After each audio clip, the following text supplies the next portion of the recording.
Lola et sa grand-mère Brigitte sont venues assister à une initiation de self-défense à la médiathèque d'Hydro de Chaland, organisée à l'approche de la journée nationale contre les violences faites aux femmes. On a appris à se défendre. En cas d'agression ou de situation violente, d'ailleurs alors dans la rue ou chez la famille ou à l'école, n'importe où. Sensibiliser les gens à cette cause est très important pour nous.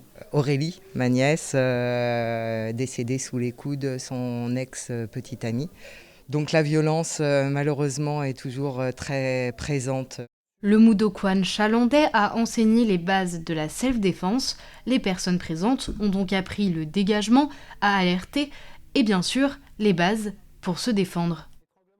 Alors, est-ce que quelqu'un veut que l'on voit une défense particulière ? Alors, l'idée, c'est de sensibiliser les gens à la self-défense, au terme self-défense, légitime défense, et voilà, leur donner un peu quelques premières clés pour savoir comment réagir en cas d'agression, réagir sur différentes choses, donc sur une saisie, sur un coup de poing.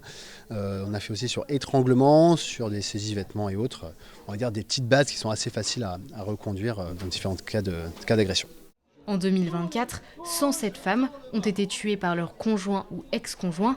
Le self-défense était donc pour Gladys Potier une priorité.